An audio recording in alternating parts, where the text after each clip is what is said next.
أعوذ بالله من الشيطان الرجيم بسم الله الرحمن الرحيم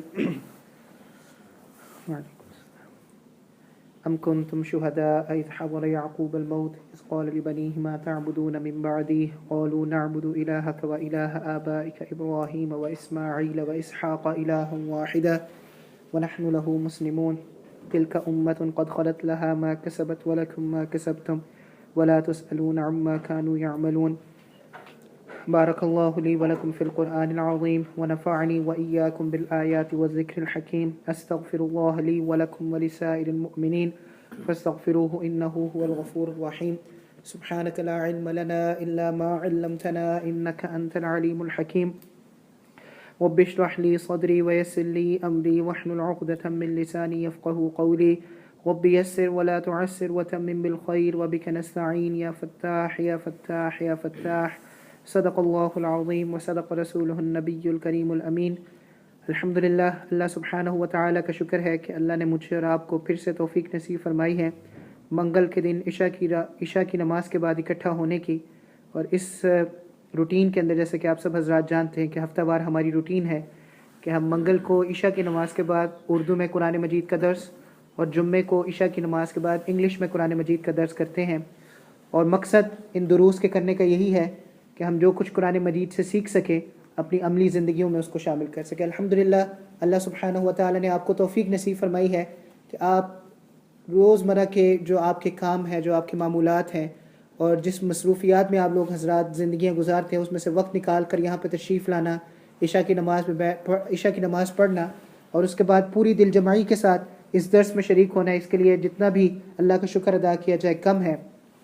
میں نے یہ واقعہ آپ لوگوں کو پہلے بھی ایک دفعہ سنایا تھا کہ جو سننے والے ہوتے ہیں ان کا ایک اثر ہوتا ہے، ان کا ایک امپیکٹ ہوتا ہے بولنے والے پر، اور اسی طرح جو بولنے والا ہوتا ہے اس کا ایک امپیکٹ ہوتا ہے سننے والے پر۔ اگر سننے والے اخلاص کے ساتھ بیٹھے ہیں کہ جو کچھ ہم سن رہے ہیں اس لیے نہیں سن رہے کہ ہم نے شو آف کرنا ہے یا ہم نے دنیا کو دکھانا ہے یا ہم نے ایک دوسرے کو دکھانا ہے کہ ہم بڑے نیک ہیں اور ہم یہ دروس کے حلقے اٹینڈ کرتے ہیں، بلکہ ہم سن اس وجہ سے رہے ہیں تاکہ ہم دین کی بات کو سیکھ سکیں، اپنی عملی زندگیوں میں اس کو لا سکیں، اپنی زندگیاں اس دین کے مطابق بنا سکیں، تو اس اخلاص کا جو ایک اثر ہے وہ بولنے والے پر ہوتا ہے۔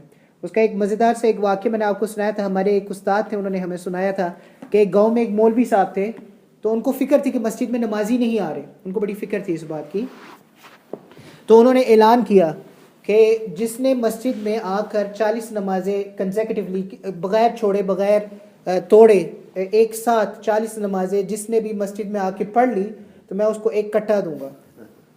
یو نو واٹ کٹا مینس؟ کاؤ۔ میں اس کو ایک کٹا دوں گا۔ کاؤ نہیں، بھینس کا بچہ۔ بھینس کا بچہ، کاف۔ تو میں اس کو کٹا دوں گا ایک۔ تو ایک آدمی تھا، اس نے اعلان کو بڑا سیریس لیا اور اس نے مسجد آنا شروع کر دیا۔ تو جب اس کی 10 نمازیں ہو گئی مسجد میں تو اس نے امام صاحب کو کہا، امام صاحب 1/4 کٹا جو ہے نا، ایک چوتھائی جو جانور ہے وہ میرا ہو گیا، بک ہو گیا۔ امام صاحب نے کہا ہاں ٹھیک ہے ٹھیک ہے، آتے رہو۔ جب 20 نمازیں ہو گئی تو اس نے کہا آدھا کٹا میرا ہو گیا۔ جب 30 نمازیں ہوئی تو اس نے کہا 3/4 میرا ہو گیا۔ جب وہ 40 نماز کے لیے آیا نا تو اس نے کہا امام صاحب میں نماز پڑھ کے جا رہا ہوں، اپنی ریڈی لے کر آؤں گا تو آپ کٹا جو ہے نا وہ تیار رکھیے گا۔ تو امام صاحب نے کہا یار میں تو تمہیں موٹیویٹ کرنا چاہ رہا تھا، میں تمہیں انکریج کرنا چاہ رہا تھا کہ تم آؤ اور مسجد میں نماز پڑھا کرو آ کے۔ اب اتنے لوگ ہیں گاؤں کے اندر، اگر سب نے 40 نمازیں پڑھ لی اور مجھ سے کٹے کا تقاضا کرنا شروع کر دیا تو میں کس کو کٹا دوں گا؟ میرے پاس اتنے کٹے نہیں ہیں کہ میں سب کو کٹا دیتا پھروں نا۔ تو اس نے کہا مولوی صاحب آپ نے جب بات کی تھی تو اخلاص سے نہیں کی تھی، یعنی جو آپ کہہ رہے تھے آپ کے کہنے کا وہ مقصد نہیں تھا، جب آپ بات کر رہے تھے ہمیں کہہ رہے تھے تو اخلاص سے آپ نے بات نہیں کی تھی، اسی وجہ سے میں نے بھی 40 نمازیں بغیر وضو کے ہی پڑھی ہے۔ تو اسی لیے کہتے ہیں کہ بولنے والے کا سننے والے پر، سننے والے کا بولنے والے پر اثر۔ اگر سننے والے اخلاص کے ساتھ بیٹھے ہیں تو بولنے والے کا بھی دل کرتا ہے بات کرنے کو، اگر بولنے والے اخلاص کے ساتھ بول رہے ہیں تو سننے والے کا دل بھی کرتا ہے سننے کو۔ تو الحمدللہ یہ ایک تعلق ہے جو ہمارا بنا ہے ان دروس کے اندر، ہمارا اس سلسلے کی وجہ سے جو ہمارا منگل کو بھی ہوتا ہے، جمعے کو بھی ہوتا ہے۔ اللہ آپ سب حضرات کو جزائے خیر عطا فرمائے کہ آپ اپنی زندگیوں سے اوقات، اپنی زندگیوں کے مشکل اور زندگیوں کے مصروف اوقات میں سے وقت نکال کر یہاں پہ تشریف لاتے ہیں۔ آپ میں سے بہت سے حضرات ایسے ہیں جو دور سے بھی تشریف لاتے ہوں گے، تو آپ سب کا انتہائی اللہ سبحانہ و تعالیٰ کا اس پہ انتہائی ہم سب کو شکر گزار ہونا چاہیے کہ اللہ کی توفیق کی وجہ سے یہ سلسلہ جاری ہے۔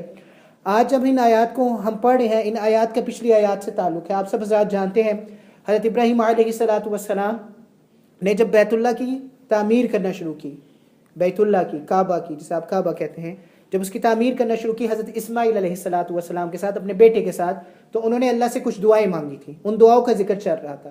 ان دعاؤں کے مانگنے کے بعد انہوں نے اپنے بیٹے کو کچھ وصیت کی تھی. انہوں نے اپنے بیٹے کو نصیحت کی تھی کہ بیٹا آپ اسی حالت میں فوت ہونا کہ آپ اور میں اللہ کا نام لینے والے ہو، اللہ کے فرما بردار ہو، میں اور آپ مسلمان ہو، اسی حالت میں آپ اس دنیا سے رخصت ہونا. اور اس کے بعد آج ان آیات کا ہم نے ذکر کیا ہے، آپ ان آیات کا ترجمہ دیکھ لیں. ان آیات میں ایک اور نبی کا ذکر ہے جنہوں نے اپنے بیٹے کو نصیحت کی فوت ہونے سے پہلے کہ اس حالت میں فوت ہونا کہ میں اور تم اور ہم سب ایمان پر ہوں. ایک اور نبی کا ذکر ہے. تو ترجمہ دیکھ لیجئے، آپ کو سمجھ آ جائے گا کس نبی کی بات ہو رہی ہے.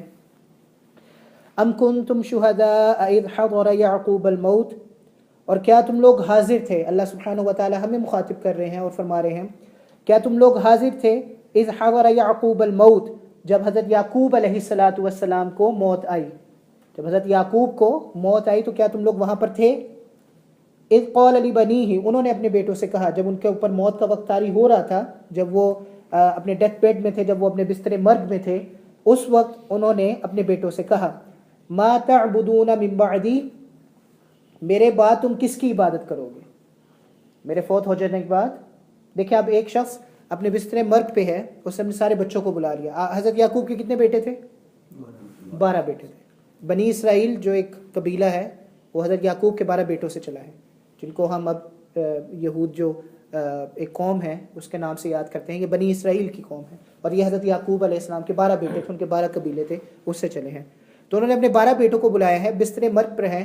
عام طور پر کیا کنورسیشن ہونی چاہیے کہ بیٹا میری اتنی جائیداد رہ گئی ہے، یہ تمہارے نام، یہ تمہارے نام، یہ تمہارے نام، یہ تمہارے نام، یا میں نے یہ کسی کے نام وصیت کر دی ہے، میں نے کسی کے نام. عام طور پر تو ہمارے ذہن میں یہی آتی ہے، لیکن چونکہ یہ نبی ہے تو انہوں نے اپنے بیٹے کو بلایا ہے، اور اپنے بیٹوں کو بلا کر جو انہوں نے سوال کیا ہے وہ کیا ہے؟ ما تعبدون من بعدی، میرے بعد آپ کس کی عبادت کرو گے؟ تو ان کے بیٹوں نے جواب دیا قالوا، انہوں نے کہا نعبد الہک، ہم عبادت کریں گے آپ کے اللہ کی جس کو آپ پوچھتے ہیں، وَإِلَٰهَ آبَائِكَ إِبْرَاهِيمَ، آپ کے والد صاحب ابراہیم علیہ السلام کے اللہ کی ہم عبادت کریں گے، وَإِسْمَاعِيلَ، اسماعیل علیہ السلام کے اللہ کی ہم عبادت کریں گے، وَإِسْحَاقَ، اسحاق علیہ السلام کے والد کی ہم کے خدا کی ہم عبادت کریں گے. الہ واحدہ، اور وہ خدا کون ہے؟ الہ واحدہ، وہ خدا کون ہے؟ ایک خدا ہے. ان ساروں کا خدا کون ہے؟ ایک خدا ہے. وَنَحْنُ لَهُ مُسْلِمُونَ، اور ہم ساری عمر اس کے تابعدار رہیں گے. وَنَحْنُ، ہم، لَهُ، اس ذات کے جو اللہ ہے، مسلمون، آپ کو اسلام کا مطلب سمجھایا تھا نا، اسلام کا کیا مطلب ہے؟ تابعدار ہونا، فرما بردار ہونا. ہم ساری عمر اس کے فرما بردار رہیں گے. آگے اللہ سبحانہ و تعالیٰ ایک بڑی قیمتی بات فرما رہے ہیں. اللہ فرما رہے ہیں تِلْکَ أُمَّةٌ قَدْ خَلَتْ، وہ پچھلی امت تھی. حضرت ابراہیم علیہ السلام، حضرت یعقوب علیہ السلام، یہ ساری پچھلی امتیں تھیں. قد خلت، یہ سب گزر گئی، یہ سب چلی گئی. انہوں نے زندگیاں گزاری، ان کے موت کا وقت ہے، پھر یہ سب چلی گئی. لہا ما کسبت، ان کے لیے وہ تھا جو انہوں نے کما لیا، جو انہوں نے کر لیا. وَلَكُمْ مَا كَسَبْتُمْ، تمہارے لیے وہ ہوگا جو تم کماؤ گے. تمہارے لیے وہ ہوگا جو تم، اس کا کیا مطلب ہے؟ ہم انشاءاللہ اس میں جائیں گے اس کے مزید معنی کے اندر. وَلَكُمْ مَا كَسَبْتُمْ، تمہارے لیے وہ ہوگا جو تم کماؤ گے. وَلَا تُسْأَلُونَ عَمَّا كَانُوا يَعْمَلُونَ، اور تم سے سوال نہیں کیا جائے گا ان چیزوں کے بارے میں جو انہوں نے کیے تھے، جو انہوں نے کام کیے تھے اس کے بارے میں تم سے سوال نہیں کیا جائے گا. اس کے بعد اللہ سبحانہ و تعالی فرما رہے ہیں وَقَالُوا كُونُوا هُودًا أَوْ نَصَارَىٰ تَهْتَدُوا، لوگ ہیں جو تمہیں کہتے ہیں هُودًا أَوْ نَصَارَىٰ، یہودی ہو جاؤ یا عیسائی ہو جاؤ، تَهْتَدُوا، تم ہدایت یافتہ ہو جاؤ گے.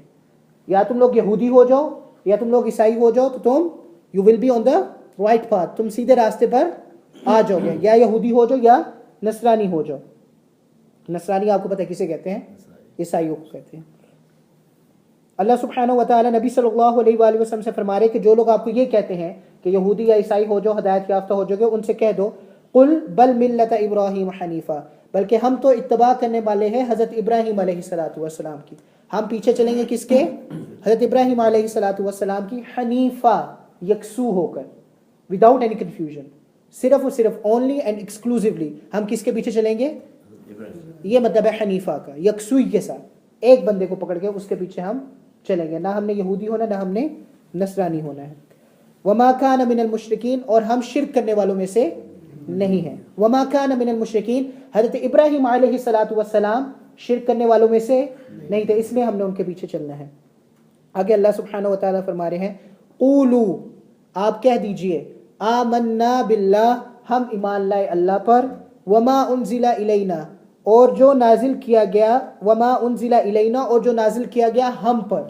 یہ نبی صلی اللہ علیہ وآلہ وسلم کی امت سے وعدہ لیا جا رہا ہے کہ آپ کہہ دیجئے کہ ہم ایمان لائے اللہ پر اور جو نازل کیا گیا ہم پر. ہم پر کیا نازل کیا گیا؟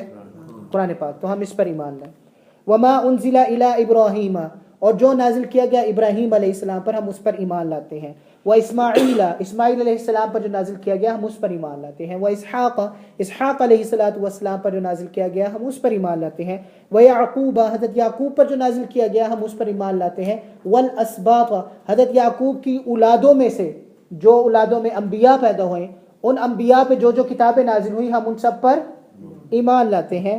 وما اوتی موسیٰ وعیسیٰ، اور جو موسیٰ علیہ السلام پر نازل ہوا، جو عیسیٰ علیہ السلام پر نازل ہوا. وما اوتی النبیون من ربہم، اور جو باقی نبیوں پہ نازل ہوا اللہ سبحانہ و تعالیٰ کی طرف سے ہم ان سب پر ایمان لاتے ہیں. لا نفرق بین احد منہم، ہم کسی کے درمیان کوئی فرق، ہم تمام انبیاء میں سے کسی کی کوئی بے عزتی، کوئی ذلت، کوئی حتک، کوئی انسلٹ، کوئی ڈسگریس نہیں کرتے ہیں. ہم کسی کے درمیان کوئی فرق نہیں کرتے ہیں. وَنَحْنُ لَهُ مُسْلِمُونَ، اور ہم اللہ ہی کی تابعدار ہیں. ہم اللہ ہی کی تابعداری کرنے والے ہیں، یا ہم اللہ ہی کے تابعدار ہیں. دو مسئلے سمجھ لیجئے، اس کے بعد کیا خلاصہ ہے ان ساری باتوں کا، اس پہ انشاءاللہ ہم جائیں گے. دو مسئلے پہلے سمجھ لیجئے.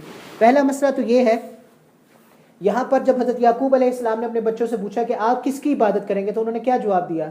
ہم آپ کی عبادت کریں گے، آپ کے اللہ کی عبادت کریں گے، اور آپ کے باپ کے اللہ کی عبادت کریں گے. یہاں پر بتانے کا یا سمجھانے کا مقصد یہ ہے کہ جو دادا ہے وہ باپ کے برابر ہوتا ہے. جو دادا ہوتا ہے وہ باپ کے برابر. یعنی انہوں نے جب کہا کہ ہم اللہ کی عبادت کریں گے، آپ کے اللہ کی عبادت، انہوں نے ان کے والدین کو، جو ان کے والد تھے، جو ان کے آباء و اجداد تھے، ساروں کو اس میں شمار کیا کہ آپ کے والد ابراہیم، اسحاق، اسماعیل، سب کے اللہ جو کہ ایک اللہ ہے، ان کی ہم عبادت کریں گے. جس سے یہ نتیجہ نکلتا ہے، مفتی شفیع صاحب نے تفسیر میں لکھا، جس سے یہ نتیجہ نکلتا ہے کہ باپ اور دادا کا مقام ایک ہے ہر چیز میں، ہر چیز میں. یہاں تک کہ حضرت عبداللہ ابن عباس، کون ہے حضرت عبداللہ ابن عباس؟ صحابی، ان کے چچا کے بیٹے، نبی صلی اللہ علیہ وآلہ وسلم کے چچا کے بیٹے حضرت عبداللہ ابن عباس. ان کے بارے میں آپ جانتے ہوں گے، بہت چھوٹے تھے، نبی صلی اللہ علیہ وآلہ وسلم نے ان کو دعا دی تھی، ان کے علم کے لیے ان کو دعا دی تھی. اور علم کے اندر یہ چھوٹے تھے جب نبی صلی اللہ علیہ وآلہ وسلم فوت ہو گئے، یہ چھوٹے تھے، لیکن آج بھی جو سب سے پہلی تفسیر ہے قرآن مجید کی، سب سے پہلی تفسیر ہے وہ حضرت عبداللہ ابن عباس کی ہے، سب سے پہلی تفسیر. تو یہ ایک بہت بڑے صحابی، بڑے جلیل القدر صحابی، علم کی بنیاد پر، فقہ کی بنیاد پر ان کا ایک خاص مقام ہے. تو وہ فرماتے ہیں کہ اسی آیت کی بنیاد پر انہوں نے یہ نتیجہ نکالا ہے کہ وراثت میں بھی جتنا باپ کا حق اتنا ہی دادے کا حق ہے. سمجھے کہ نہیں؟ وراثت کے اندر بھی جو باپ کا وہی دادے کا. میں حیران ہوں، سم ٹائمز ایسے ہوتے ہیں، آپ سب جانتے ہیں، فلسطین کا مسئلہ ہے تو ہمارے سامنے فلسطین کی آیات آ گئی، اور دوسرے مسائل ہے تو ہمارے سامنے ان دوسرے مسائل کی آیات آ گئی. خود بخود اللہ سبحانہ و تعالیٰ ہمارے سامنے لے آئے. آج میں اور حاجی صاحب یہاں پر تھے، بچوں کی ہم دیکھ بھال کر رہے تھے، وہ فارغ ہو گئے تھے، کھیل رہے تھے بچے یہاں پر. تو میں اور حاجی صاحب یہاں پہ تھے، کافی بچے چلے گئے تھے، تھوڑے سے بچے رہ گئے تھے. تو دو بچے میرے پاس آئے، انہوں نے کہا ہمارے دادا آپ سے ملنا چاہتے ہیں. تو میں بڑا خوش ہوا، تو وہ اپنے دادا کو لے کر اندر آ گئے. تو ماشاءاللہ بہت خوبصورت سفید انہوں نے کپڑے پہنے ہوئے، سفید ہی ان کی رنگت، بلی آنکھیں اور سفید داڑھی اور سارا کچھ سفید، جیسے ایک نورانیت سی بندے کے اندر ہوتی ہے اس طرح سے، بہت خوبصورت آدمی. تو وہ اندر تشریف لائے اور لاٹھی انہوں نے پکڑی ہوئی تھی اور وہ بڑا کام کے چل رہے تھے. تو میں نے ان سے کہا آپ مجھے بتا دیتے، میں باہر آ دیتا، آپ کو اندر آنے کی تکلیف نہ ہوتی. تو انہوں نے کہا نہیں میں نے آپ سے ملنا تھا اور ایسے. تو حاجی صاحب بھی ادھر آ گئے، تو ہم ان کے ساتھ بیٹھ گئے. تو ان کے دو پوتے تھے وہاں پہ، دونوں پوتے تھے وہاں پہ، جو ان کی عزت اور احترام میں کوئی کمی نہیں کر رہے تھے، وہی ان کو اندر ہی لے کر آئے تھے اور انہوں نے ہی بٹھایا تھا.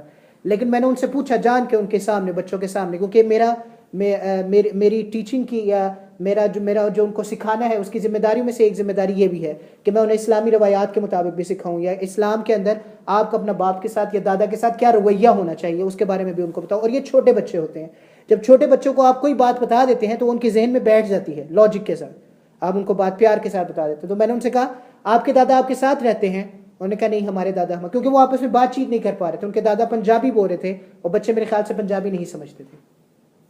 تو میں نے کہا آپ کے دادا آپ کے ساتھ رہتے ہیں؟ تو انہوں نے کہا نہیں ہمارے دادا ہمارے ساتھ نہیں رہتے. میں نے کہا آپ اپنے دادا کے ساتھ ٹائم گزارتے ہو تھوڑا بہت؟ کہتے ہیں ہاں ہم جاتے ہیں کبھی کبھار ہم اپنے دادا کے ساتھ ٹائم گزارتے ہیں. تو میں نے کہا آپ کو پتہ ہے جب ہم چھوٹے ہوتے تھے تو ہم اپنے دادا دادی سے کہانیاں سنتے تھے رات کو. مجھے ابھی بھی یاد ہے کہ یہ ٹینگر چوہے والی جو کہانی ہے اور بھی بہت ساری کہانیاں, بٹیرا بٹیری کی کہانی تھی, بہت ساری کہانیاں ہم نے اپنی دادی اماں سے سنی ہوئی ہے. ہمارے دادا تو ہمارے پیدائش سے پہلے فوت ہو گئے تھے, لیکن ہماری دادی ہمیں یہ ساری کہانیاں سناتی تھی رات کو بیٹھ کر. تو میں نے ان سے کہا کہ آپ لوگوں نے کہانیاں سنی اپنے دادا سے کوئی؟ تو انہوں نے کہا کہ مولانا ہم کمیونیکیٹ نہیں کر سکتے ان کے ساتھ, ہم بات چیت نہیں کر پاتے ان کے ساتھ کیونکہ ہمیں لینگویج نہیں سمجھ میں آتی.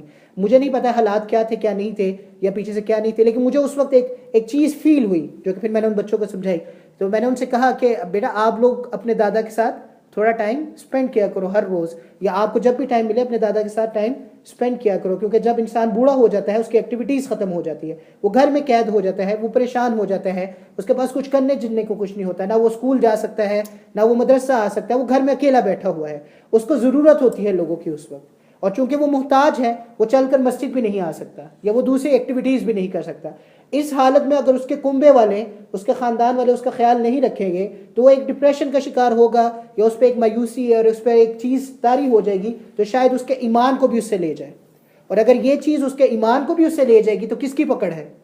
اس بابا جی کی تو نہیں پکڑ ہوگی, یہ پکڑ میری اور آپ کی ہوگی. کہ ایک انسان اگر ڈپریشن میں چلا جاتا ہے, اگر وہ اس کیفیت میں چلا جاتا ہے, پھر وہ کسی چیز کا خیال نہیں رکھتا, پھر نہ اس کو اللہ کی یاد آتی ہے نہ کسی اور چیز کی یاد آتی ہے, وہ ایک اپنی دنیا میں پھر آنا شروع کر دیتا ہے جو ایک اداسی کی دنیا ہے, اور اس ڈپریشن میں ہی اس کی موت ہو جاتی ہے. اور اسی ڈپریشن کے عالم میں اگر اس کا ایمان اس سے چلا جاتا ہے, اور یہ صرف بات ایک دادا کی نہیں ہے یا ایک دادی کی نہیں ہے, ہمارے والدین جو بوڑھے ہوتے چلے جا رہے ہیں, اس میں بھی شامل ہوں, آپ سب حضرات بھی شامل ہیں, جو ہم سب ایک خاندان کا. میری والدہ مجھے کہتی ہوتی تھی محمد اگر اللہ نے یہ خاندان کا سلسلہ نہ چلانا ہوتا, مجھے اپنی والدہ کی بات بہت اچھی لگتی ہے, وہ ہمیں ڈانٹ کے کہتی ہوتی تھی لیکن یہ بڑی اچھی بات تھی, تو اللہ پیڑوں پر بچوں کو پیدا کرنا شروع کر دیتے. لیکن یہ جو اللہ نے خاندان کا سلسلہ ایک کنسٹرکٹ کیا تھا, اس کے پیچھے بہت سی وجوہات تھی. یہ ایک کنبا تھا, ایک کنبا وہ کنبا تھا, ایک فیملی وہ فیملی تھی جو ایک دوسرے کا خیال رکھتی ہے. تو جیسے ہی وہ بچے گئے اور ان کے دادا گئے تو 2 عرب بچے تھے جو کھیل رہے تھے, ٹیبل ٹینس کھیل رہے تھے, تو میں ان کے ساتھ کھیلنا شروع ہو گیا. میں نے باتوں باتوں میں ان سے پوچھا, انہیں سمجھ آ گئی تھی کہ یہ ان کا دادا ہے, اور ایون دو کہ ہم نے بیچ میں پنجابی میں بھی باتیں کی لیکن ان کو سمجھ آ رہی تھی کہ ماحول کیا بنا ہوا ہے.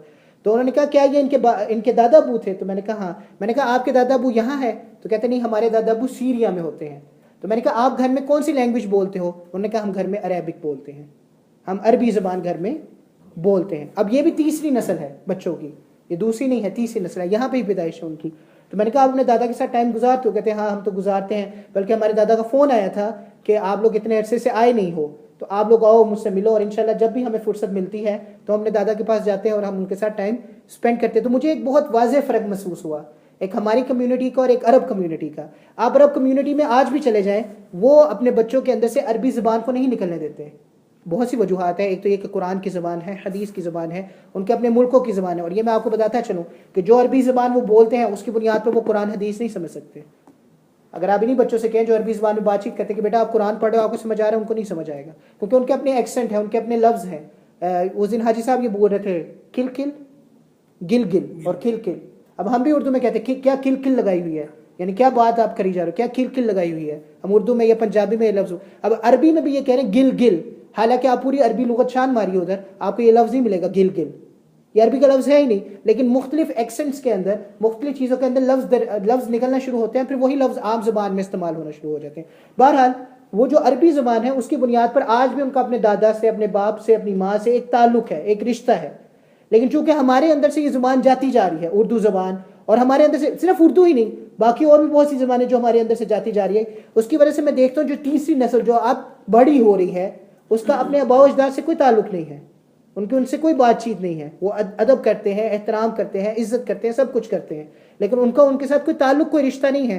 جبکہ آپ نے اس آیات میں پڑھا ہے کہ دادا کا درجہ وہی ہے جو باپ کا درجہ. ایک باپ چاہے گا کہ میرا اپنے بچے کے ساتھ ایک تعلق ہو, کنیکشن ہو, رشتہ ہو, رابطہ ہو. باپ چاہے گا کہ میں اپنے بچے کے ساتھ بیٹھوں, ٹائم سپینڈ کروں. باپ بوڑھا ہو جائے گا تو اس کا ایک دل ہوگا کہ میں اپنے بچے کے ساتھ بیٹھوں اور ٹائم سپینڈ کروں. لیکن ہم دیکھتے ہیں کہ جو پوتے ہیں یا نواسے ہیں شاید وہ اس تربیت پہ نہیں آ پا رہے یا اس نہج پہ نہیں آ پا رہے کہ وہ بھی اپنے دادا کے ساتھ یا نانا کے ساتھ وقت کو گزار سکے. تو یہ بہت اہم باتیں ہیں جو قرآن کے اندر سے ہی اللہ سبحانہ و تعالیٰ نکال کر ہم سب کے ذہنوں میں ڈال رہے ہیں. تو ہم کوشش کریں کہ جو کچھ ہم سیکھ رہے ہیں یہاں پر وہ ہم اپنے گھروں میں جا کے بھی اپلائی کرنا شروع کریں. دوسرا مسئلہ جو یہاں پر ہے وہ یہ ہے کہ اللہ سبحانہ و تعالیٰ نے فرمایا کہ لہا ما کسبت ولکم ما کسبتم، تمہارے لیے وہ جو تم نے کما لیا اور ان کے لیے وہ جو انہوں نے کما لیا، تم سے ان کے بارے میں سوال نہیں کیا. یہی کہا نا اللہ سبحانہ و تعالیٰ نے. یہاں پر صرف یہاں پر ہی اللہ سبحانہ و تعالیٰ نہیں کہہ رہے، قرآن مجید میں کئی جگہوں پہ کہتے ہیں وَلَا تَزِرُ وَازِرَةٌ وِزْرَةً أُخْرَى، کہ تم اپنا ہی وزن اٹھاؤ گے، کسی دوسرے کا وزن قیامت کے دن نہیں اٹھاؤ گے. وَلَا تَكْسِبُ كُلُّ نَفْسٍ إِلَّا عَلَيْهَا، کسی نفس سے سوال نہیں کیا جائے گا مگر اسی ہی کے بارے میں، کسی شخص سے سوال نہیں کیا جائے گا مگر اسی کے بارے میں. اس سے یہ بات سمجھ میں آتی ہے کہ اگر آپ کے آباء و اجداد نے بہت نیکیاں کی تھی، مساجد آباد کی تھی، ان کو کھولا تھا، مدارس بنائے تھے، آپ کہتے ہیں کہ میرے آباء و اجداد نے کیا تھا، میں اب بے شک کفر کی زندگی گزار دوں، کلمہ پڑھ کے صرف میں کفر کی زندگی گزار دیتا ہوں، مجھے اس کا فائدہ ملے گا، تو نہیں، اس کا فائدہ آپ کو نہیں ملے گا. سملرلی اگر آپ کے آباء و اجداد نے کچھ گناہ کیے تھے، تو خطائیں کی تھی، شاید وہ ایمان پر بھی نہ رہے، تو اس کی وجہ سے آپ پر پکڑ نہیں ہوگی. آنے والی نسل آپ کے پکڑ ان چیزوں کی ہوگی جو آپ اپنے اعمال کرتے، جو آپ سے جڑے ہوئے ہیں، جو چیزیں آپ سے جڑی ہیں انہی کے بارے میں آپ سے سوال کیا جائے گا. اس کی وجہ سے وہ جو ہمارے دعوے ہیں نا، یہودیوں کو تو چھوڑیں، یہودیوں کی بات تو پرانی ہوگی کہ یہودی کہتے تھے کہ ہم سب کے سب جنتی ہیں، وہ گزر چکا ہے پیچھے سارا، آپ نے تفصیل سے سن لیا کہ یہودی کہتے تھے ہم جنتی تھے. تو اللہ نے کہا کہ اگر ان کو اتنا یقین ہے کہ وہ جنتی ہے تو وہ موت کی تمنا کیوں نہیں کرتے، موت کی تمنا کیوں نہیں کرتے. تو پھر اللہ نے کہا وَلَا يَتَمَنَّوْنَهُ أَبَدًا بِمَا قَدَّمَتْ أَيْدِيهِمْ، وہ کبھی بھی موت کی تمنا، حالانکہ ان کا دعویٰ ہے کہ ہم جنتی ہے اور آخرت کی زندگی ہمیشہ کی زندگی ہے، اور اگر انہوں نے جنت میں جانا ہے تو پھر تو عیش و آرام ہے، تو موت کی تمنا کرنی چاہیے نا. تو اللہ فرماتے ہیں کہ وہ موت کی تمنا وہ ہم کر چکے ہیں، سارا پیچھے گزر چکا ہے یہ معاملہ. اب ہمارے اپنے مسلمانوں کے اندر گروپ بن چکے ہوئے ہیں، خاص طور پر جو سید لوگ ہیں، خاص طور پر جو سید لوگ ہیں، ان کا یہ ماننا ہے کہ چونکہ ہم سید ہیں، ہمارا تعلق نبی صلی اللہ علیہ وآلہ وسلم کی اولاد سے ہے، تو ہمیں تو اللہ تعالیٰ نے نہیں پکڑنا، کیونکہ ہماری نسبت ایسے شخص کے ساتھ ہے کہ ہمیں اللہ سبحانہ و تعالیٰ نے نہیں پکڑنا. آپ یاد رکھیں گا انشاءاللہ اس جمعے کو ہم لوگ اہل بیت سے متعلق ڈسکشن کریں گے، کیونکہ محرم کا مہینہ ہے، بہت ضروری ہے کہ اہل بیت نبی صلی اللہ علیہ وآلہ وسلم کی فیملی کیا تھی، اس سے متعلق انشاءاللہ ہم اس جمعے کو ڈسکشن کریں گے، اس کو رہنے دیتے ہیں. لیکن بہرحال نبی صلی اللہ علیہ وآلہ وسلم کے خود 2 ارشاد ہیں، میں آپ کے سامنے رکھ دیتا ہوں، پھر آپ خود ہی نتیجہ اخذ کر لیجئے گا. اور یہ صرف سید نہیں ہے، اور بھی بہت سی چیزیں ہیں جو ہم لوگوں میں ذات کی بنیاد پر پائی جاتی ہیں، بہت ساری چیزیں ہیں.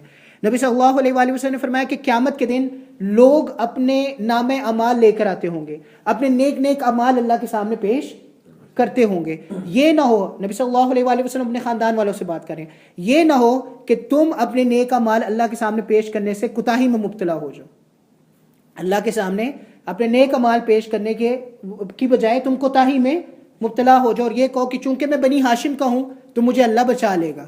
تو نبی صلی اللہ علیہ وآلہ وسلم نے فرمایا اس دن میرے پاس کسی چیز کی طاقت، اس دن میرے پاس کسی چیز کی ملکیت. اپنی بیٹی کے متعلق انہوں نے فرمایا کہ یا فاطمہ ابن محمد اتق اللہ، اے فاطمہ ابن محمد اللہ سے ڈرتی رہے. فإنی لا املک لک من اللہ شیئا، کہ اللہ کے پاس، اللہ کے سامنے تیرے بارے میں میرے پاس کوئی اہلیت، کوئی صلاحیت، کوئی اتھارٹی، اللہ کے سامنے میں تیری مدد نہیں کر سکتا. تو وہ اپنے خاندان والوں سے بھی یہی کہہ رہے تھے. دوسری انہوں نے یہ بہت خوبصورت حدیث ہے، بہت خوبصورت حدیث ہے. نبی صلی اللہ علیہ وآلہ وسلم اس میں فرماتے ہیں کہ من بطأ به عمله لم يسرع به نسبه، جس شخص کو اس کا عمل عذاب سے نہیں بچا سکے گا، اس شخص کو اس کا نسب عذاب سے نہیں بچا سکے گا. جس شخص کو اس کا عمل آگ سے نہیں بچا پایا، اس شخص کو اس کا نسب کسے کہتے ہیں؟ فیملی. نسب کہتے ہیں فیملی. آپ کا جو فیملی ٹری ہوتا ہے اس کو آپ نسب کہتے ہیں یا نسل کہتے ہیں، وہ آپ کو آگ سے. نبی صلی اللہ علیہ وآلہ وسلم کے ارشاد ہے من بطأ به عمله، کس کا تو خوبصورت الفاظ، من بطأ به عمله لم يسرع به نسبه، جس کا عمل اس کو نہ بچا سکا اس کا نسب اس کو نہیں بچا سکا. ہم لوگوں کے اندر یہ بات پائی جاتی ہے. لیٹ سے میں کسی کی نشاندہی نہیں کرنا چاہ رہا، چلے میں اپنے آپ کو ہی پہلے پیش کر دیتا ہوں یا میں اپنے آپ کی بات کر دیتا ہوں. میرا تعلق ایک کشمیری ذات سے، ایون دو کہ میں بٹ نہیں ہوں، لیکن لوگ سمجھتے ہیں کہ جو کشمیری ہے وہ بٹ ہے، حالانکہ یہ حقیقت نہیں ہوتی. لیکن جو ہمارے ذہنوں میں ہے کہ جو بھی بٹ ہوگا اس کا رنگ سفید ہوگا، اگر وہ کالا ہے تو وہ بٹ نہیں ہے. مذاق کے طور پہ اگر آپ لے لیں، لیکن یہ بات پائی جاتی ہے. ہمارے حاجی صاحب اس کی تصدیق کریں گے، حاجی میر صاحب میرے سامنے بیٹھے. یہ ایک کہاوت ہے ہمارے پنجاب کے اندر جہاں میں رہا ہوں ساری عمر، اگر کوئی بٹ کالا ہے تو وہ جھوٹا ہے، وہ بٹ نہیں ہے، کیونکہ بٹ سفید ہی ہونا چاہیے. اسی طرح سے میرے علم میں ایک اور بات آئی کہ جی جو امبالے والے ہوتے ہیں ان کے ہاتھوں کے اندر کوئی چیز ہوتی ہے جس کی وجہ سے کھانے میں ذائقہ پیدا ہو جاتا ہے. امبالے والے جو ہیں ان کے ہاتھوں میں کوئی چیز ہوتی ہے جس کی وجہ سے ذائقہ پیدا ہو جاتا ہے. اب یہاں پر ایسے بھی امبالے والے جنہوں نے پہلی دفعہ جب بھنڈیاں پکائی تو ان سے نہیں پک رہی. اگر یہ چیز خاندانوں کے اندر پائی جاتی کہ امبالا والا ہوگا اور وہ کھانا اچھا پکا لے گا تو اسے ٹریننگ کی ضرورت نہ ہوتی. لیکن یہ کہا گیا کہ جی امبالا والا کے ہاتھوں میں ایک عجیب ہی ذائقہ ہوتا ہے. لیکن وہی امبالا والا تھا، اس نے پہلی دفعہ بھنڈیاں پکائی اور وہ خراب ہو گئی، وہ نہیں پکا سکا بھنڈیاں. تو یہ چیز ایسی چیز ہے جیسے تقویٰ ہے، نیکی ہے، اعمال ہے، اچھی چیز، یہ خاندان کی بنیاد پر نصیب نہیں ہوتے. اس کے لیے محنت ہے، کوشش ہے، قربانی ہے، اس کو حاصل کرنا پڑتا ہے. اگر آپ نے کپڑا بھی رنگنا ہے اور آپ کا آباء و اجداد کپڑے رنگتے ہوئے آ رہے ہیں، آپ کو پیدا ہوتے ساتھ ہی کپڑا رنگنا نہیں آئے گا اس لیے کہ میرے آباء و اجداد کپڑے رنگتے آ رہے ہیں. آپ کو اس کے لیے ایک ٹریننگ ہے، اس کے لیے ایک محنت ہے، اس کے لیے ایک کوشش ہے، اس کے بعد آپ کو وہ ساری چیزیں حاصل ہو جائے گی. تو اسی لیے اللہ سبحانہ و تعالیٰ یہاں پہ فرما رہے ہیں کہ نسب کی بنیاد پر آپ ایک دوسرے کے اوپر سبقت حاصل لے جانے کی کوشش نہ کرو، یا نسب کی بنیاد پر یا نسل کی بنیاد پر یہ نہ کہو کہ میں اس سے بڑا ہوں یا میں اس سے بڑا ہوں. مجھے حیرانگی ہوتی ہے کہ یہاں پہ میرے علم میں ہے کہ ایک شادی ٹوٹ گئی، ایک شادی، اور وہ بچے میرے پاس پڑھ رہے ہیں. شادی کس بنیاد پہ ٹوٹی؟ کہ جب شادی ہوئی تھی تو اس شخص نے شاید یہ کہہ دیا تھا کہ میں ارائی ہوں. میں کیا ہوں؟ ارائی ہوں.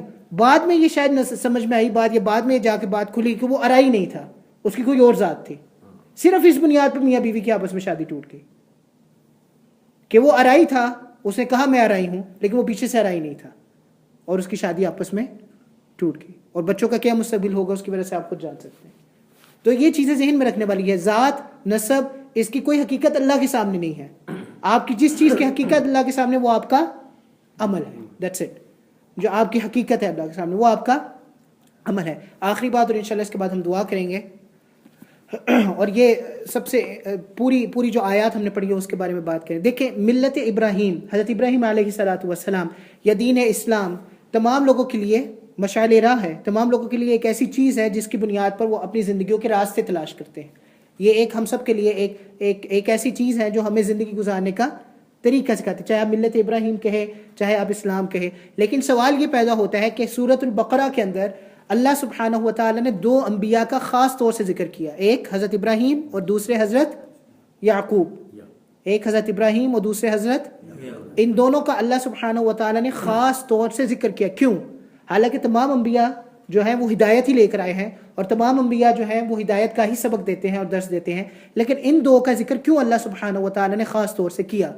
اس کی وجہ صرف اور صرف یہ ہے کہ یہ دو انبیاء وہ ہیں جنہوں نے خاص طور سے اہتمام کیا کہ مرنے سے پہلے اپنے بچوں کو وصیت کی کہ آپ جب تک زندہ رہیں اسلام پر رہیں، جب آپ کی موت کا وقت ہے تب بھی آپ اسلام پر زندہ رہیں. یہاں پہ دو تین باتیں سمجھ لیجئے. پہلی بات، ہم لوگ شاید یہ سمجھتے ہیں کہ نبی جو ہے وہ اللہ کی طرف سے آیا ہے، اللہ نے اس کو نبی بنا کر بھیجا ہے، تو شاید اسے اپنے خاندان کی فکر کرنے کی کوئی ضرورت نہیں ہے، اسے اپنے خاندان کی فکر نہیں ہونی چاہیے، اللہ اس کے خاندان کی حفاظت کر لے گا. لیکن یہ نہیں ہے. نبی انسان ہوتا ہے، اس کی فطرت میں ہے اپنی اولاد کی فکر کرنا، اس کی فطرت میں ہوتا ہے اپنی اولاد کی فکر کرنا. اسی لیے حضرت ابراہیم علیہ السلام نے ایک موقع پر تو اللہ کے حکم پر حضرت اسماعیل علیہ السلام کو ذبح کرنے چلے گئے تھے، اور دوسرے موقع پر اللہ سے ہاتھ اٹھا کے اس کی دین کی اور دنیا کی بھلائی کے لیے بھی دعائیں، جو آپ نے ساری دعائیں پڑھی ہیں، وہ کس کے لیے مانگ رہے تھے؟ اپنے بیٹوں کے لیے، اپنے آنے والی نسلوں کے لیے، اس لیے کہ ان کو اپنے بیٹوں کی فکر تھی.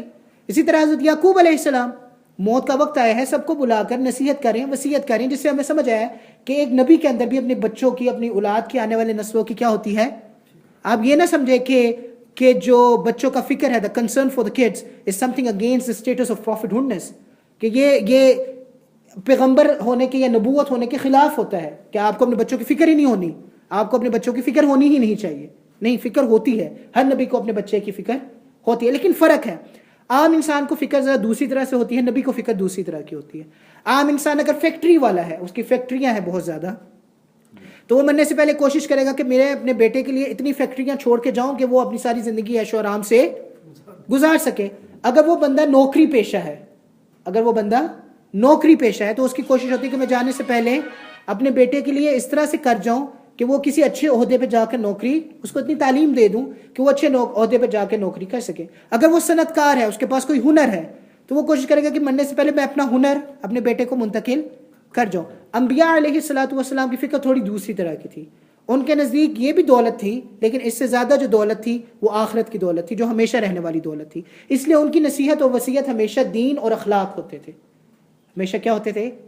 دین اور اخلاق. دیکھیں جیسے ایک والدین کی ذمہ داری ہے اپنے بچوں کی دینی آسائش اور فلاح و بہبود کی ہر طرح سے کوشش کرنے کی، ان کو ہر طرح سے ذرائع دینے کی کہ وہ دنیا کے حساب سے فلاح و بہبود کا دنیا کے حساب سے وہ ہمیشہ فلاح میں رہے، بہبود میں رہے، اور دنیا کے حساب سے وہ پلے پھولیں.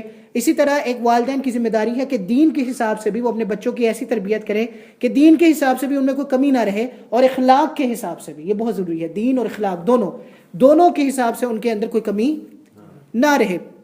بلکہ اگر یہ کہا جائے، علماء کرام یہ کہتے ہیں کہ بچے کا پہلا حق یہ ہے کہ والدین اس کو دین کی فلاح و بہبود کرنا سکھائیں، اخلاق کی فلاح و بہبود کرنا سکھائیں، پھر اس کی دنیا کی فلاح میں لگے. پہلے دین کی فلاح کرنا اس کو سکھائیں، اخلاق کی فلاح کرنا اس کو سکھائیں، پھر دنیا کی فلاح میں لگے. علماء کا یہ کہنا ہے. اور مفتی شفیع صاحب نے بہت خوبصورت مثال دی ہے، میرے الفاظ نہیں ہیں، مفتی شفیع صاحب کے الفاظ ہیں، بہت خوبصورت انہوں نے مثال دی. انہوں نے فرمایا کہ کتنی بے وقوفی کی بات ہے کہ دھوپ کی گرمی سے، سورج کی گرمی سے آپ بچے کو بچائیں اور جہنم کی آگ میں بچے کو بھیج دیں.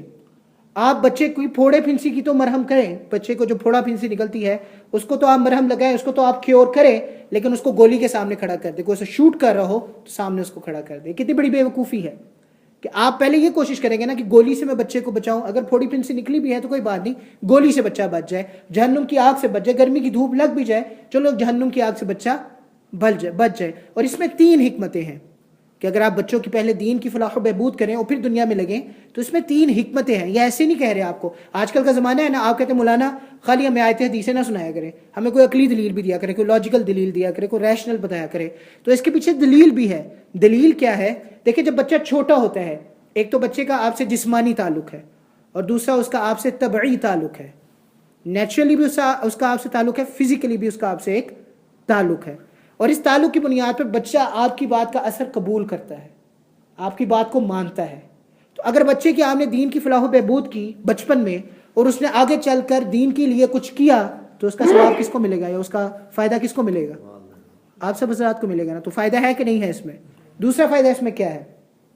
دیکھیں ہم سب کی بحیثیت امت ذمہ داری ہے دین کی اشاعت کرنا، دین کو پھیلانا. یہ ہم سب کی ذمہ داری ہے نا، ہر ایک شخص کی. نہ صرف دین پہ عمل کرنا بلکہ دین کو پھیلانا بھی ہماری ذمہ داری. بہترین طریقہ کیا ہے دین کو پھیلانے کا؟ کہ ہر شخص، ہر کنبے والا، ہر خاندان والا اپنے گھر کی تعلیم و تربیت کرے. ہر خاندان والا ذمہ دار بن جائے اپنے گھر کا اور اپنے گھر کی تعلیم و تربیت کرے. اپنے گھر کے اندر دین کو لے کر آئے، دین سکھائے اور اس پر عمل کروائے. دونوں چیزیں، دین کو سکھائے اور اس پر عمل کرائے ہر گھر والا. اور یہ بہترین صورت ہے دین کی اشاعت کی، دین کے پھیلنے کی، کہ ہر گھر والا اپنے گھر کے اندر جتنے افراد ہیں اس کو پہلے دین سکھائے اور اس پر عمل کرائے. اور یہ صرف ہمارے لیے نہیں، نبی کریم صلی اللہ علیہ وآلہ وسلم کو اللہ نے فرمایا وَأَنذِرْ عَشِيرَتَكَ الْأَقْرَبِينَ، اپنے خاندان والوں کو، عشیرہ کہتے ہیں خاندان عربی میں، اپنے خاندان والوں کو، قریبی خاندان والوں کو انذر، ڈراتے رہو. اللہ نے کہا وَأْمُرْ أَهْلَكَ بِالصَّلَاةِ وَاصْطَبِرْ عَلَيْهَا، خود بھی نماز پڑھو، اپنے گھر والوں کو نماز پڑھاؤ. تو اللہ نبی کو بھی یہ کہہ رہے ہیں کہ پہلے گھر میں مضبوطی لے آؤ، دین لے کر آؤ، دین پر عمل کرواؤ، پھر باہر نکل. اور اس کے اندر تیسری حکمت کیا ہے؟ اس کے اندر تیسری حکمت کیا ہے؟ دیکھیں جب آپ کا خاندان دین پر عمل کرنے والا ہوتا ہے لوگ آپ کی بات زیادہ غور سے سنتے ہیں. اگر آپ کا خاندان دین پر عمل کرنے والا نہیں ہوتا تو لوگ آپ سے کہتے ہیں جا پہلے اپنے خاندان کو درست کر کے آ. یہ بات ہے کہ نہیں ہے؟ نبی صلی اللہ علیہ وآلہ وسلم کے ساتھ ایسا ہوا، جب انہوں نے دین کی تبلیغ شروع کی تو انہوں نے کہا جا پہلے بنو ہاشم کو مسلمان کر. نبی صلی اللہ علیہ وسلم کے چچا مسلمان تھے، ابو طالب نہیں ہوئے نا مسلمان، آخر تک نہیں ہوئے. تو وہ کہتے تھے کہ جا پہلے اپنے خاندان والوں کو مسلمان کر کے آ، پھر ہمیں مسلمان. اور جب ان کا خاندان مسلمان ہو گیا تو سورۃ النصر نازل ہو گئی کہ اذا جاء نصر اللہ والفتح ورأیت الناس يدخلون فی دین اللہ افواجا. اب لوگ دین میں فوج در فوج داخل ہو رہے ہیں. تو خاندان نے اسلام قبول کر لیا نا، اب فوج در فوج دین میں لوگ. تو یہ 3 حکمتیں، اگر آپ بچے کی دین کی فلاح و بہبود پہلے کریں، دین کی فلاح و بہبود پہلے کریں تو یہ 3 فائدے آپ کو حاصل ہو جاتے ہیں. اس بنیاد پر ہر بچے کا یہ حق ہے اور آپ کا یہ فرض ہے کہ آپ بچے کی پہلے دین کی فلاح و بہبود کریں. یہاں تک کہ علماء فرماتے ہیں کہ ایک باپ جب اس کی ماں کے پاس، ایک مرد جب اپنی عورت کے پاس جاتا ہے تو کچھ دعائیں ہیں جو اس کے لیے پڑھنا ضروری ہے. بچے کا، ابھی وہ بچہ پیدا بھی نہیں ہوا، بچے کا یہ حق ہے کہ اس کا باپ اس کی ماں کے پاس جب جا رہا ہے وہ ان دعاؤں کو پڑھے، کیونکہ ان دعاؤں کی وجہ سے بچے پر ایک اثرات مرتب ہوتے ہیں، بچہ ایک اثر قبول کرتا ہے. ہمارا آج کل کا المیہ یہ بن گیا ہے کہ ہم دنیا کی آسائش کے لیے، آرام کے لیے، فلاح و بہبود کے لیے بہت زیادہ زور لگاتے ہیں بچے کے پیچھے، بہت زیادہ زور لگاتے ہیں. اگر بچہ چھوٹا ہو، روزہ نہ رکھ رہا ہو، بالغ ہو چکا ہو، روزہ نہ رکھ رہا ہو، اور آپ اسے کہ یار اب بچے کو روزہ کیوں نہیں رکھواتے، یہ بالغ ہو چکا ہوا ہے، اس کا روزے کا ٹائم ہو چکا ہے، اس پہ روزہ فرض ہو چکا ہے، آپ اسے روزہ کیوں نہیں رکھواتے؟ کہتے مولانا ابھی بچہ ہے، جانے دو. اور وہی والدین ہیں، اگر وہی بچہ اگر پڑھائی میں اچھا نہ ہو، اگر وہ فیل ہو جائے، کچھ کورسز کے اندر وہ فیل ہو جائے، تو وہی والدین ہوں گے بچے کے ساتھ بیٹھیں گے، اسے 2-3 گھنٹے کا لیکچر دیں گے کہ تمہیں پڑھنا ہے اور تمہیں یہ کرنا ہے، تمہیں وہ کرنا ہے، تم فیل ہونا افورڈ نہیں کر سکتے. میں مثال دے رہا تھا کہ ہماری جو اپنی کمیونٹی ہے، دیسی کمیونٹی، اس کے اندر تو وہ چاہتے ہیں کہ ہر بچہ جو ہے وہ فزیشین ہو، ہر بچہ ڈاکٹر ہو، سرجن ہو. ڈینٹسٹ بھی نہیں بنوانا چاہتے اپنے بچے کو، کہ ڈینٹسٹ بھی ایک بڑی حد تک امیز چیز ہے، بڑی ذلیل ہونے والی چیز، کہ ہر بچہ فزیشین ہو، ہر بچہ سرجن ہو، ہر بچہ فزیشین. اور اگر آپ فزیشین سرجن نہیں بنتے تو کہتے ہیں اب دنیا سے کچھ ایکسپیکٹ نہ کرنا، اب تمہارے لیے آخرت ہی ہے، بس آخرت میں ہی تمہیں فائدہ ہو رہا ہے، دنیا میں تمہیں کوئی فائدہ نہیں. اور اگر آج بس ڈرائیور کی تنخواہ اتنی ہو جائے جتنی ڈاکٹر کی تنخواہ ہے، تو ہمارے سارے والدین کہیں گے کہ ہمارے بچے کیا بن جائیں، بس ڈرائیور بن جائے، کوئی نہیں چاہے گا کہ ڈاکٹر بھی بنے. تو یہ تربیت ہے، یہ تعلیم ہے. پھر ہم کہتے ہیں ہمارے بچوں کے ساتھ کچھ مسئلہ ہو گیا ہے. بچوں کی تربیت سے پہلے ہمیں اپنی تربیت کرنے کی ضرورت ہے. ہم کہتے ہیں بچوں کے ساتھ مسئلہ ہو گیا، بچے خراب ہو گئے، بچوں نے یہ کر دیا، بچوں نے وہ کر دیا، لیکن بچوں کی تربیت سے پہلے ہمیں اپنی تربیت کی ضرورت ہے. ہم جمعے میں بھی یہ بات کر رہے تھے نا کہ ہمارے لیے آج جو کامیابی ہے وہ کیا ہے، جو کامیابی ہے وہ کیا ہے؟ the idea of success for us is money، پیسہ. you are successful if you have a lot of money. اگر آپ کے پاس بہت زیادہ پیسہ ہے تو آپ کامیاب ہیں، یا آپ کے پاس ایسی تعلیم ہے جو آپ کو بہت زیادہ پیسہ دلا سکتی ہے تو آپ کامیاب ہیں، ادروائز آپ کامیاب نہیں ہیں.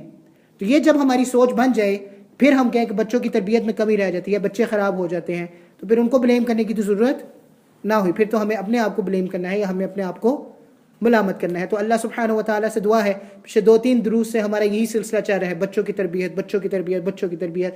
تو اللہ سے دعا ہے اللہ سبحانہ و تعالیٰ نے مجھے اور آپ کو جو کچھ پڑھا، سنا، سمجھا، اللہ اسے سمجھنے کی بھی توفیق نصیب فرمائے، اپنی عملی زندگی میں لانے کی اس کو توفیق نصیب فرمائے، اسے آگے تک پھیلانے کی توفیق نصیب فرمائے. وآخر دعوانا الحمدللہ.